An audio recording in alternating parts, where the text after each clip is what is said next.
Chapter 6, The Unlikely Story of Diamond Dallas Page.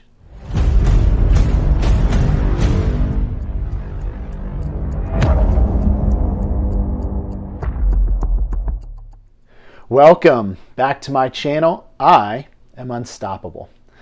I am Dr. Tom Wallen, and on this episode, I'm going to be covering Chapter 6 of the book Positively Unstoppable by Diamond Dallas Page. Now, this chapter is called The Unlikely Story of Diamond Dallas Page.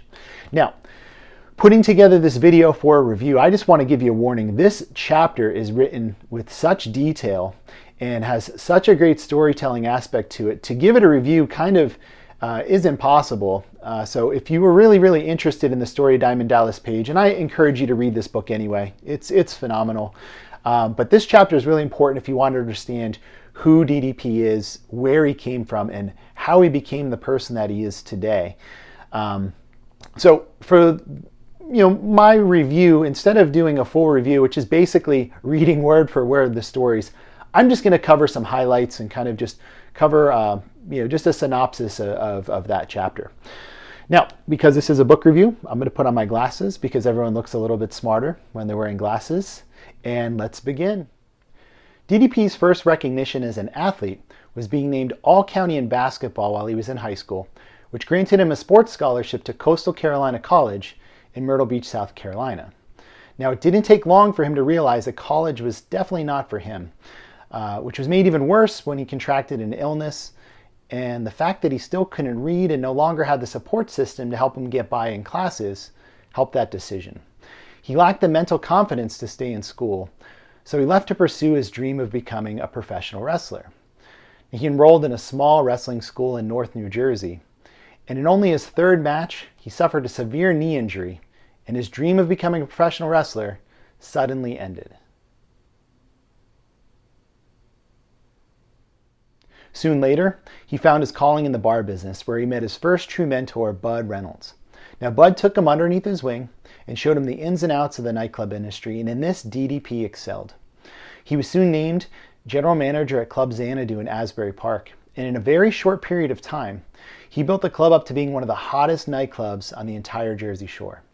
He learned absolutely everything there was to know about the business, and he started using some skills on the mics on the DJ booth to start cutting his first promos and build up the atmosphere of the club.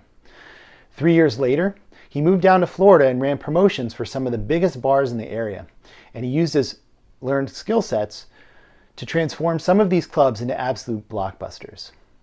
His whole life was living like a rock video, woman after woman, partying 7 nights a week, living in excess, building his bad boy, bigger-than-life personality.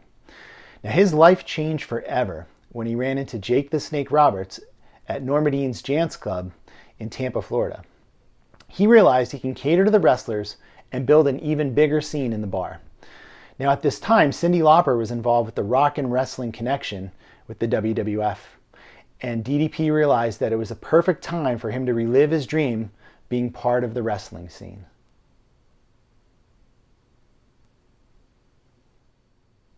After a long night of drinking with his buddies, the character Diamond Dallas Page was born. He brainstormed his outlandish look, his outspoken promos. He involved a group of hot women, which he'd call his Diamond Dolls, and he even developed some catchphrases.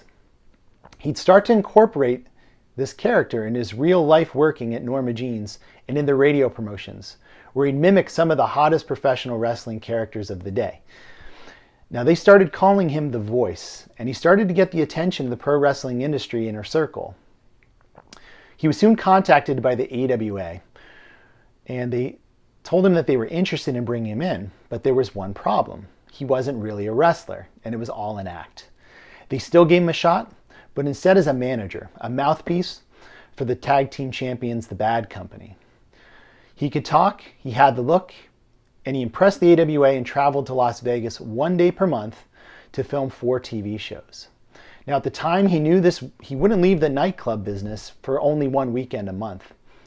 But he was soon contacted by Mike Graham, who was starting up Florida Championship Wrestling with the great Dusty Rhodes. Dusty saw something in DDP and convinced him to join him as an announcer. It was that moment that the true Diamond Dallas Page was born. Thank you again for watching this video. Be sure to like this video, leave a comment in the comment box below, and subscribe to my channel, I Am Unstoppable. Now, be sure to keep an eye out for future reviews of the rest of the chapters of the book, Positively Unstoppable by Diamond Dallas Page. And be sure to check out some of my videos chronicling my participation in the DDPY Positively Unstoppable Challenge.